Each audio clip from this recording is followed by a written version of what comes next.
This part of the episode is brought to you in part by NordVPN. What better way to prepare for the upcoming video game streaming war than with a VPN? NordVPN encrypts your data so it can't be seen by ISPs, potential hackers, or game companies. For a limited time, get 70% off a 3-year plan at nordvpn.com/stopskeletons. This special offer makes your subscription just $3.49 per month so you can browse securely on up to 6 devices at once. I'm in Ireland!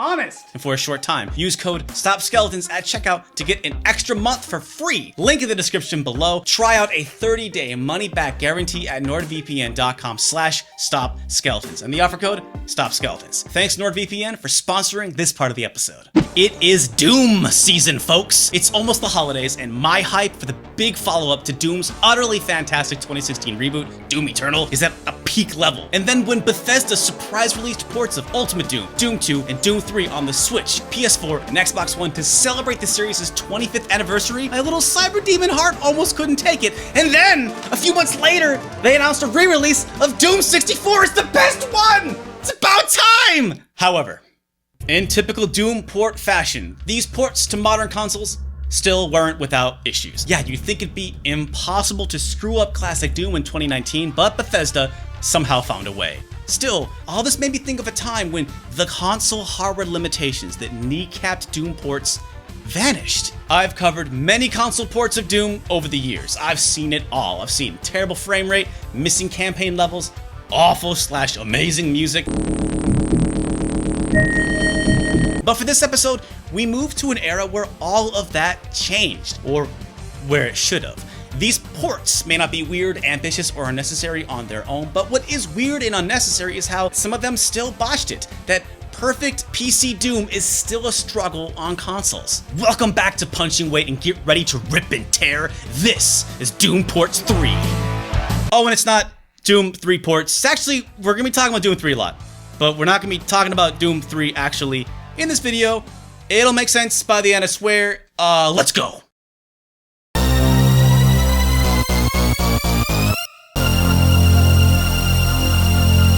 We start with Doom 3 Limited Collector's Edition for the Xbox. I've owned this game since it came out in April 2005. Not because it's an interesting and ambitious port of Doom 3, no, the reason I hunted this game down was because it had Ultimate Doom and Doom 2. And I do mean this version. Vanilla Xbox Doom 3 did not have classic Doom for some reason. Now that alone was all I needed, but what I didn't realize at the time was how important this release was. This would be the first time these games would appear on consoles in their entirety. Every single console port of Doom until this point had levels missing or slimmed down, a different soundtrack, and only a few had any multiplayer to speak of. For over a decade, Doom had not been fully represented in the console space, but that finally changed in 2005. Made by Vicarious Visions, this port of Doom 3 is interesting in its own right, but again, we're saving that discussion for another time. Truth be told, this is still the only version of Doom 3 I've ever played, so I got some catching up to do.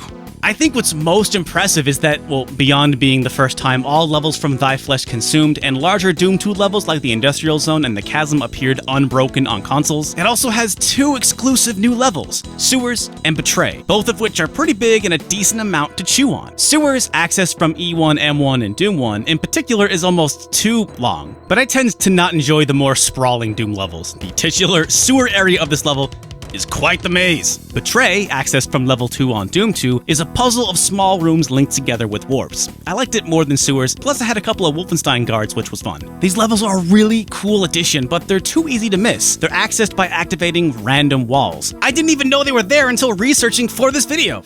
And just when I thought I couldn't learn anything more about Doom. But enough about the levels, how does it actually play? Once you get past how weirdly dark it is, I mean, Doom's already kind of a dark game, but what's going on here? I'd say it plays about as well as the PC version. Solid frame rate, good controls. Well, okay, actually the controls are a little odd. The A button doesn't open doors, instead it's repeat info, in case you need to remember you just picked up a shotgun. Why is such an important button used for such a useless thing? And map is D-pad up, another weird choice. Why is there no button customization? Turning on God mode is pushing activate 3 times while holding run, which I constantly did accidentally. It was kind of annoying. And overall, the audio is a little muffled. But these are all really small things, and man, I played the hell out of this back in the day. Plus, it had co-op and multiplayer, though just local, but it was still pretty cool. But again, this is only the steel case version of Doom 3, however, there was an alternative. The Doom 3 expansion pack Resurrection of Evil was released 6 months later, and all Xbox versions have the Ultimate Doom, Doom 2, the 2 extra levels, plus the master levels for Doom 2, making this the more complete package, depending on how you were looking at it. I did not realize that at the time. I probably would have been happier with this one, but I don't think I could have waited that long. I needed my Doom. I needed it. I had a problem. I still have that problem.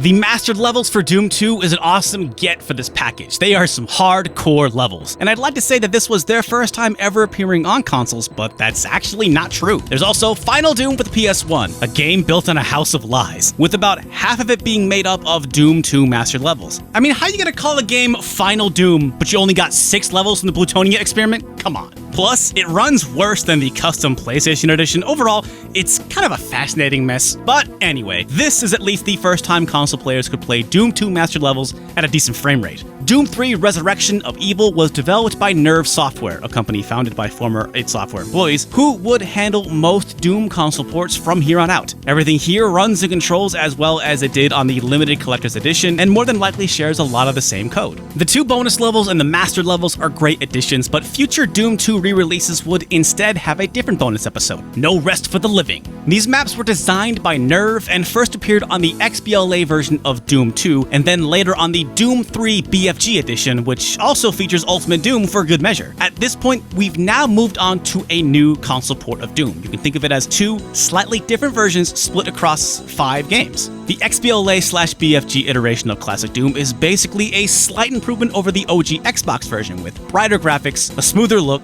split screen and online multiplayer, and better controls. Still no button customization, but it's no biggie here. I think I'd like No Rest for the Living more than the mastered levels. It's only 9 levels, but they're huge and pretty well made. Apparently, they're so huge and packed with enemies, they couldn't run on the original 90s engine, so it's classic Doom, but without limits. I love that kind of stuff. Toss in the fact that these XBLA/BFG games are the only Doom ports with online multiplayer. That's still true, by the way, and you could make the case that these are the best console ports of Doom and Doom 2. The BFG edition was also the first time any Doom action came to the PlayStation since the PlayStation 1. But bringing it all back to where we started, I'm pretty disappointed that the Nerve-developed 25th anniversary ports of Doom and Doom 2 are rife with a lot of minor issues. Like, a lot. It's a bit of a train wreck. In retrospect, there was trouble right away with these ports. Even in the launch announcement trailer, they screwed up the orders of Doom 1 and 2. Like, you thought we weren't gonna notice that after the Doom 1 logo, you show level 2 from Doom 2, and after the Doom 2 logo, you show E2M1 of Doom 1? Slayers club my big toe. Don't at me. Now, to be fair, this was just a trailer at QuakeCon. They fixed it with the other trailers. But still, Doom on Switch? Portable classic Doom? Insta-purchase, right? Well, minutes after launch, social media exploded with grim news. An internet connection and registering to Bethesda.net were required to play on all systems. It was basically DRM on one of the most DRM-free video games in existence. Bethesda claims it wasn't to enforce DRM, and someone's not getting the company memos because the port of Doom 3, which was ported instead by Panic Button, never had these issues. It was apparently a way to get people to join their proprietary Slayers Club, which, hey, don't at me. Wait, no, please do at me, because I put hundreds of hours into the Doom 32 export in the 90s. I'm already part of the OG Slayers Club anyway. DRM or not, it still took Bethesda 3 weeks to patch out this requirement, and it's still prompted on startup, and if you're playing offline, it hassles you for an internet connection 3 times.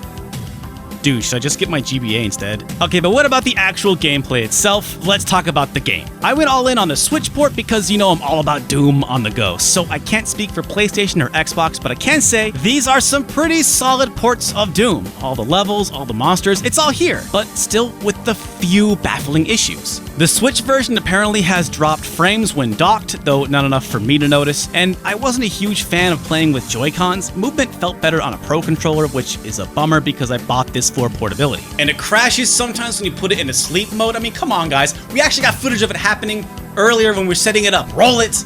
We're trying to set up right now. And it froze on me. It froze?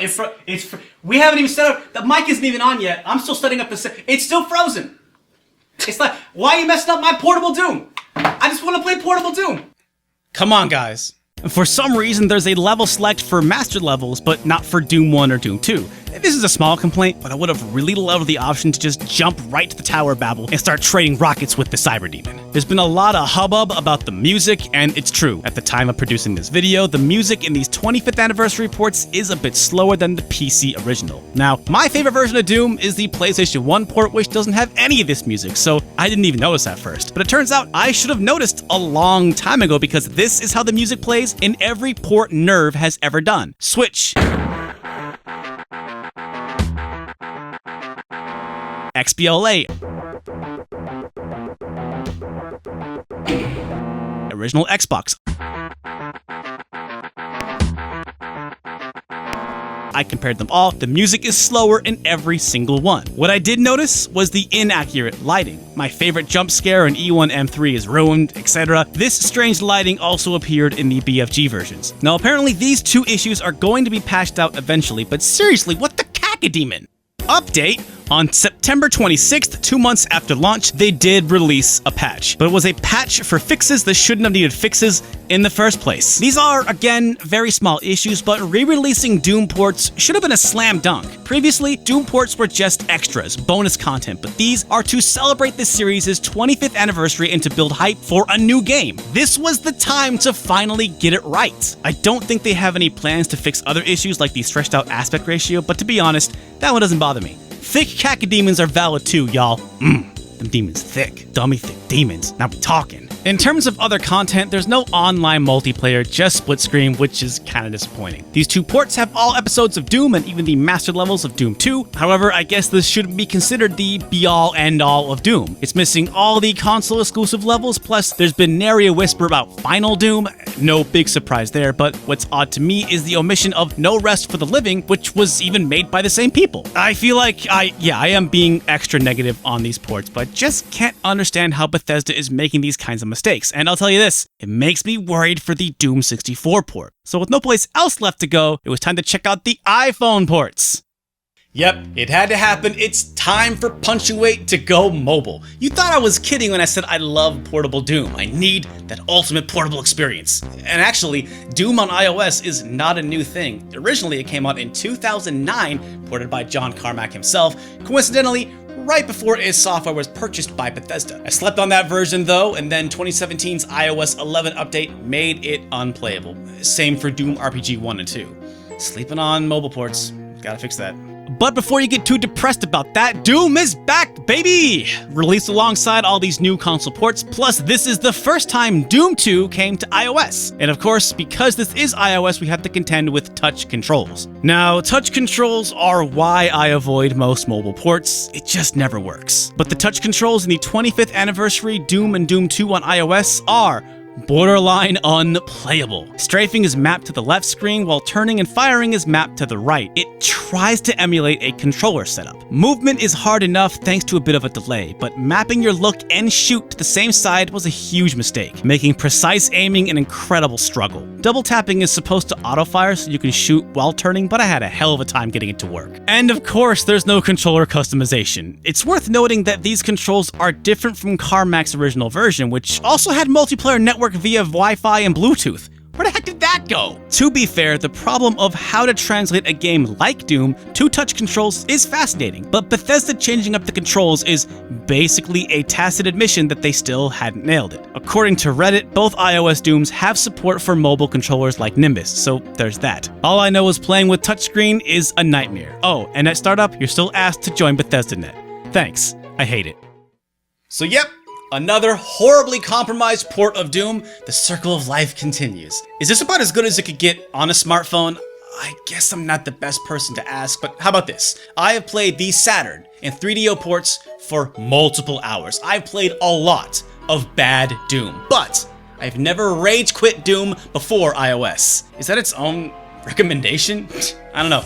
Pull out your smartphones, friends, and play the worst version of Doom I've ever experienced. Can I stop? Yeah, you can stop. That's enough Doom for now. 2019 has become a banner year for Doom. We'll definitely be back when they release the re-release of Doom 64. And oh snap, will it run as shockingly good as Doom 2016 did? You're gonna want to hit that subscribe button and ring the bell because we got a lot of great stuff planned for the next few months. Also, we got new t-shirts and other merch. And of course, the specialist possible thanks to our Patreon supporters who make sure we'll still be able to make videos even if YouTube finds some ridiculous random reason to shut down or hide the channel. Join their ranks, see your name here, or hey, just keep watching. And thanks so much for watching. I'm Derek Alexander, this is Stop Skeletons and Fighting, and we'll see you again real soon.